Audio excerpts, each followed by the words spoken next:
आप सभी का मेथब खावा में हार्दिक स्वागत है। आज आप लोगों को यानी 2023 के एग्ज़ाम के लिए कोर्स को कंप्लीट करके आप लोगों को विदा करने वाले हैं। तो इसके पहले मतलब जाने के पहले आप लोगों को कुछ मैं बताना चाह रहा हूँ कि एग्ज़ाम में अधिक से अधिक अंक कैसे आप लोग प्राप्त करेंगे। उसके लिए कुछ ट्रिक्स है जिसे मैं बताना चाह रहा हूँ।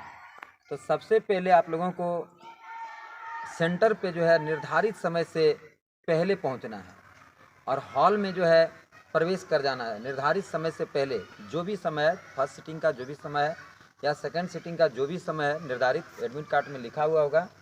निर्धारित समय से 10-5 मिनट पहले पहुंचना है, हॉल में प्रवेश कर जाना है और हॉल में बैठ के अपने दिमाग को शांत रखना है।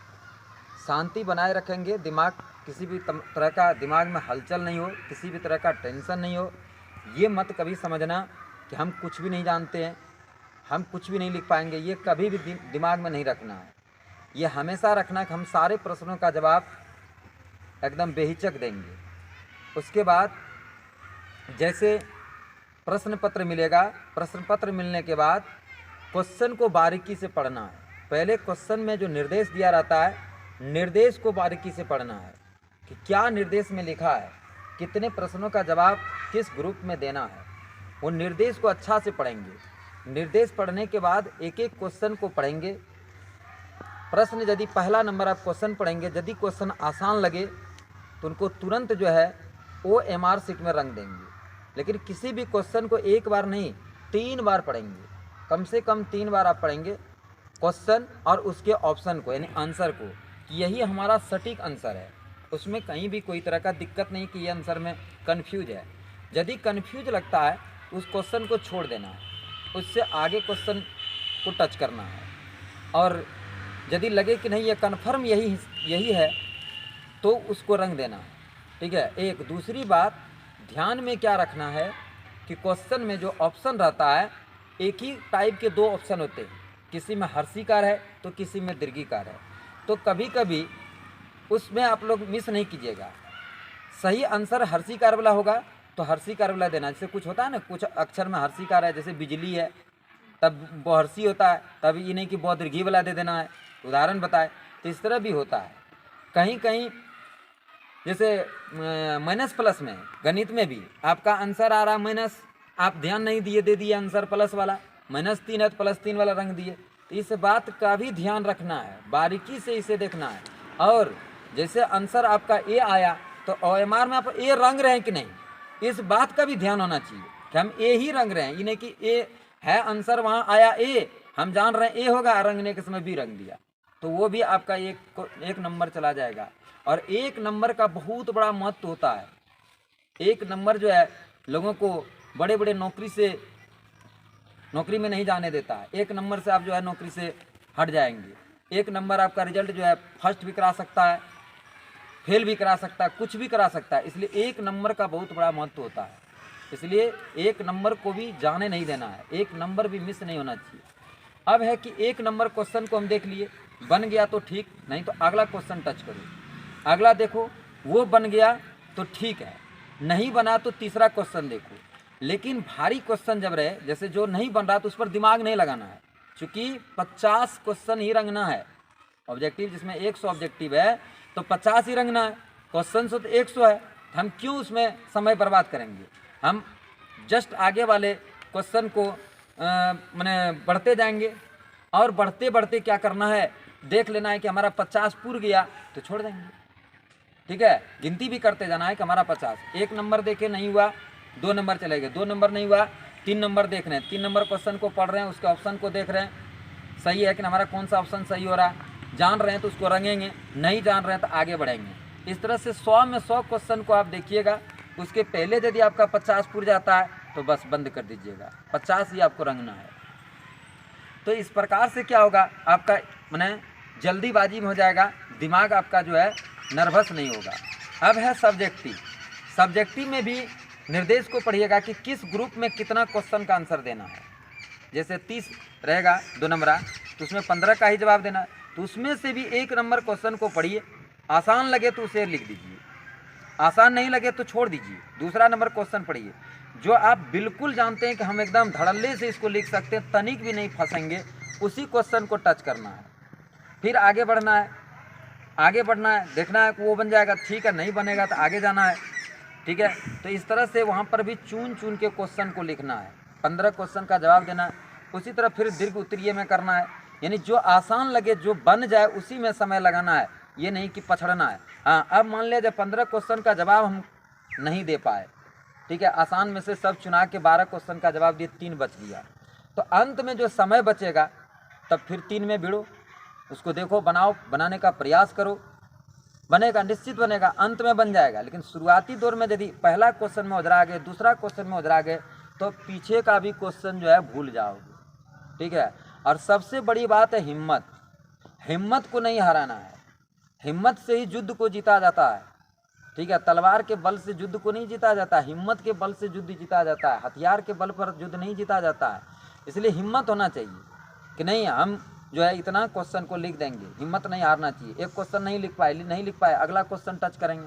और यदि हिम्मत हार गया तो जाना हुआ क्वेश्चन भी भूल जाओगे, और यदि हिम्मत को बनाए रखेगा तो पुराना जो 6 महीना पीछे भी जो पढ़ा है वो क्वेश्चन में भी दिमाग में घुसने लगेगा।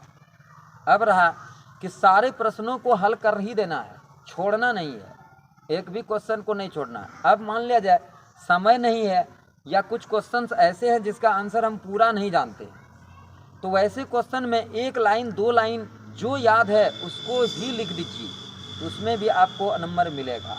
बिल्कुल आप नंबर नहीं डालिएगा तो आपको नंबर नहीं मिलने वाला है। जैसे उदाहरण स्वरूप है, 6 नंबर क्वेश्चन है, हम जान रहे हैं 1 लाइन उसके आंसर को, तो हम 1 लाइन को ही लिख देंगे। यदि पूरा जान रहे हैं तो पूरा लिखिए, नहीं जान रहे हैं तो 1 लाइन 2 लाइन 3 लाइन जो भी याद है उसको लिखिए, उसको छोड़ना नहीं है। तो इस प्रकार से सारे क्वेश्चन को टच करना है, एक भी क्वेश्चन को नहीं छोड़ना है। गणित से संबंधित क्वेश्चन, यदि आप कुछ नहीं जानते हैं, जैसे कोई सवाल है नहीं जान रहे हैं, उसका सूत्र जान रहे हैं, वृत्त का क्षेत्रफल निकालने का आ रहा है तो वृत्त का क्षेत्रफल का सूत्र लिख दीजिए, वृत्त का परिधि निकालने का आ रहा है तो वृत्त की परिधि का सूत्र लिख दीजिए। जो रिलेटेड क्वेश्चन जो पूछ रहा है, सूत्र का आ रहा है जिसका, तो वही सूत्र लिख दीजिए। तो इस तरह से यानी कोई भी क्वेश्चन आपका नहीं छूटेगा, और कुछ न कुछ अंक मिलेगा। जैसे 2 नंबरा है तो 1 नंबर मिलेगा, 5 नंबरा है तो उसमें 2 लाइन लिखिएगा तो 2 नंबर मिलेगा, ठीक है। तो इस तरह से क्वेश्चन को हल करना है आप लोगों को। तो अब विशेष टाइम आप लोगों से नहीं लेंगे, अब आप लोगों को आज मतलब कोर्स को कंप्लीट पूरा 5 विषय कंप्लीट कर दिए। अब आप लोग जाके एग्ज़ाम में अच्छा से अच्छा जिस तरह से बोले उसी तरह से लिखना है। अब अंतिम एक बात बता रहे हैं कि जब मान लिया जाए दिमाग काम नहीं करे, कोई क्वेश्चन भूल जाओ, तो उसके लिए एक उपाय, क्या उपाय है? गुरु को याद करना, ठीक है। गुरु जो होता है वो गोविंद से भी बढ़कर होता है, ठीक है। इसीलिए गुरु को याद कर लेना चाहिए, ठीक है। कोई क्वेश्चन यदि भूल जाओगे तो अपने गुरु को याद कर लेना, ठीक है। थोड़ा देर 1 मिनट 1 सेकंड के लिए आंख को बंद करके गुरु को स्मरण करना, जो क्वेश्चन भूला होगा वो भी याद हो जाएगा, ठीक है। यही सबसे बड़ा गुरु मंत्र होता है, ये सबसे बड़ा गुरु मंत्र होता है। भगवान भी अपने गुरु को मानते थे, अपने गुरु को याद करते थे विपत्ति की घड़ी में। इसलिए हम लोग तो एक मानव हैं, इसलिए गुरु को याद कर लोगे, भूला हुआ क्वेश्चन भी जो है याद आ जाएगा, ठीक है। अब आप लोग जिनको मतलब ये करना है, पैर छू के प्रणाम करना है, पैर छू के प्रणाम करो और धीरे धीरे निकलो। उधर से आओ, उधर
याद कर लेना, परेशानी का सारा समाधान वहीं से हो जाएगा, ठीक है।